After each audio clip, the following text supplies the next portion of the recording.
Halo guys, selamat datang. Selamat bergabung kembali di Film Cepat Channel. Channel yang menyuguhkan alur cerita film-film terbaik dari seluruh dunia. Oke, langsung kita mulai filmnya ya. Selamat menyaksikan.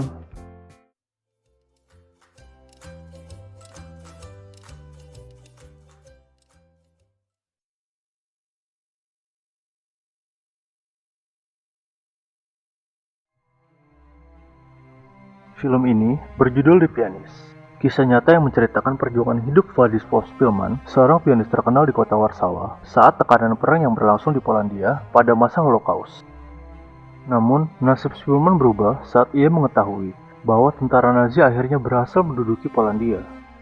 Kisahnya dimulai pada bulan September 1939.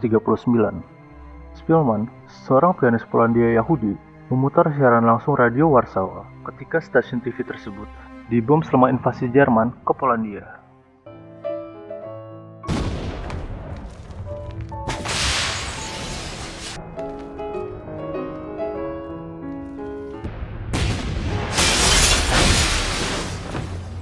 Szpilman bersukacita dengan keluarganya di rumah ketika dia mengetahui bahwa Inggris dan Prancis telah menyatakan perang terhadap Jerman. Tetapi bantuan yang dijanjikan tidak kunjung datang. Pertempuran berlangsung lebih dari sebulan. Tentara Jerman dan Soviet berperang di Polandia pada waktu yang sama, di medan yang berbeda. Warsawa menjadi bagian dari pemerintahan umum yang dikendalikan Nazi. Orang Yahudi segera dilarang bekerja atau memiliki bisnis, dan juga dipaksa memakai ban lengan bintang Daud biru.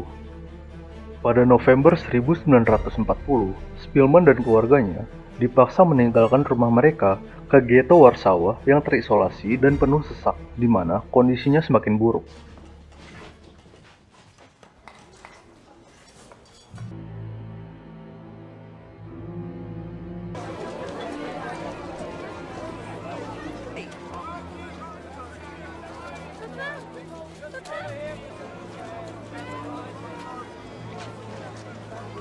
Liquor, French cosmetics, and the poor are dying all over. Pada suatu kesempatan, Szpilman menyaksikan SS atau tentara Nazi membunuh seluruh keluarga di sebuah apartemen yang berada di seberang jalan, termasuk membuang seorang pria di kursi roda keluar jendela.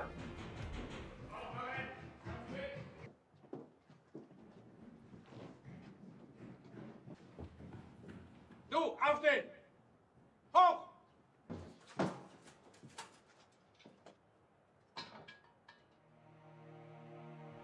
Pada 16 Agustus 1942, Szpilman dan keluarganya akan diangkut ke kamp pemusnahan Treblinka sebagai bagian dari operasi Reinhardt. Tetapi seorang teman di polisi ghetto Yahudi mengenali Szpilman dan memisahkannya dari keluarganya. Dia kemudian menjadi pekerja budak dan belajar tentang pemberontakan Yahudi yang akan datang.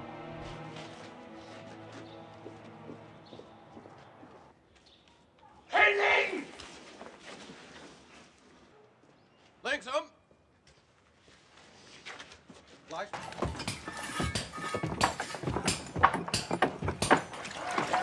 How long have you been here?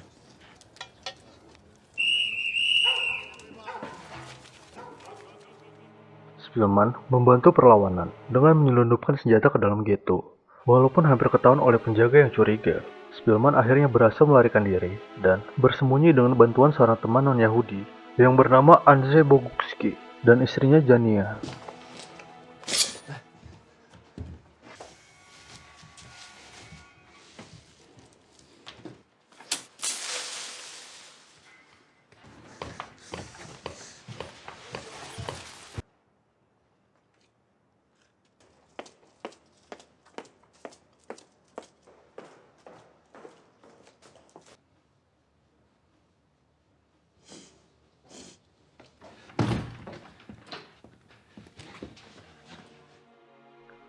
Pada bulan April 1943, Szpilman menyaksikan dari jendelanya pemberontakan ghetto Warsawa. Namun, setelah seorang tetangga menemukan Szpilman di dalam flat, dia terpaksa melarikan diri ke tempat persembunyian kedua. I just came to visit, but I must have just missed him. Have you got your identity card? Let me see your identity card. Yes, of course. What's happening? He's a Jew! A Jew! Stop the Jew!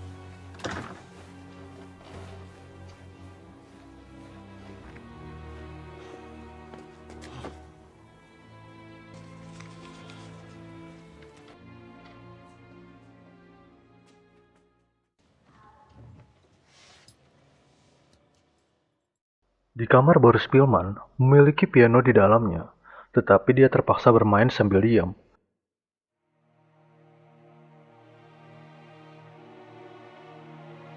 Pada Agustus 1944, selama pemberontakan Warsawa, tentara dalam negeri menyerang sebuah bangunan rumah sakit Jerman di seberang jalan dari tempat persembunyian Spillman. Tentara Jerman pun menyerang gedung apartemen, tempat Spillman dan beberapa pemberontak yang juga berada di situ.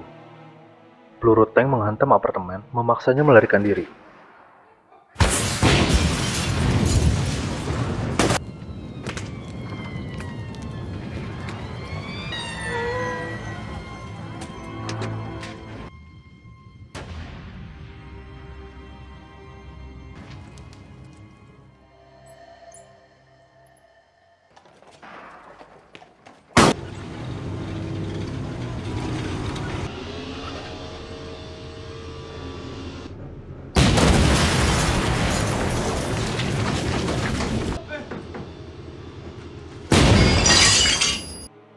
Selama beberapa bulan berikutnya, Warsawa dihancurkan.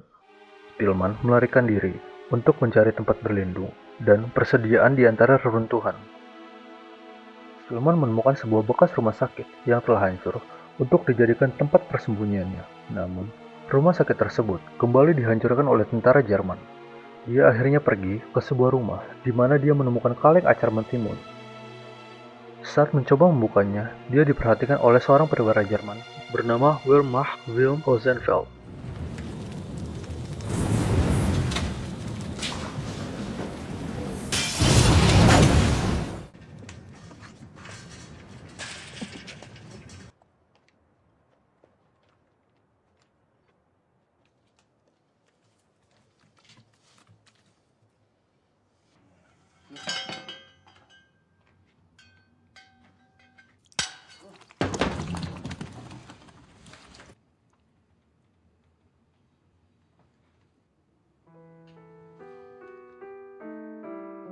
Rosenfeld yang akhirnya mengetahui bahwa Spillman adalah seorang pianis.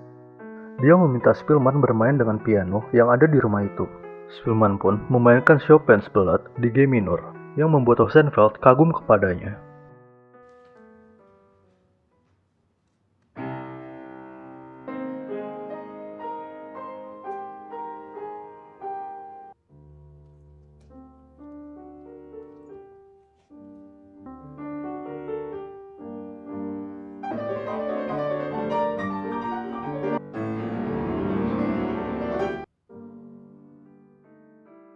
Akhirnya, Rosenfeld pun membiarkan Spillman bersembunyi di loteng rumah kosong.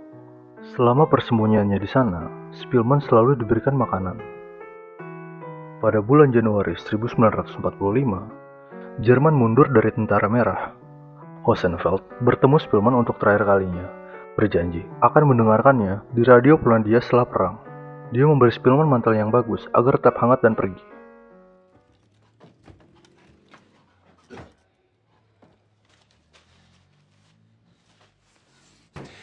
Zumindest sollten wir daran glauben. Hier. Ich habe noch einen. Einen wärmeren. Spielmann. Spielmann. Guter Name für einen Pianisten. Sampai pada musim semi 1945, mantan narapidana kamp konsentrasi Nazi melewati kamp tawanan perang Soviet yang menahan tentara Jerman yang ditangkap dan melecehkan mereka secara verbal. Rosenfeld, yang ternyata menjadi salah satu narapidana, tak sengaja mendengar seorang narapidana yang dibebaskan saat meratapi karir sebelumnya sebagai pemain biola. Rosenfeld pun bertanya, apakah dia mengenal Spillman? Rosenfeld juga memberitahu bahwa dia telah membantu Spillman. Ia pun memintanya untuk memberitahu ke Spillman bahwa dia ada di camp. Проходи. Не разговаривай с пленными. Проходи. Молчать. Проходи. Молчать. Pemain biola itu memberitahu Spillman dan keduanya pergi ke kamp tahanan itu, tetapi menemukannya sudah dalam keadaan ditinggalkan. It was here, I'm certain of it. No.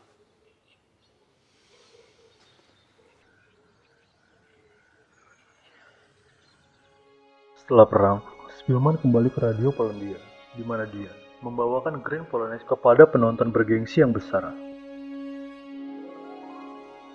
Film pun berakhir.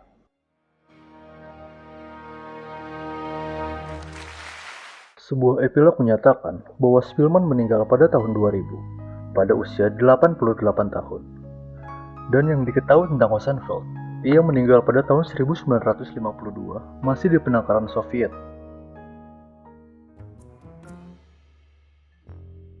Oke, sekian dulu guys alur cerita film cepat kali ini. Terima kasih.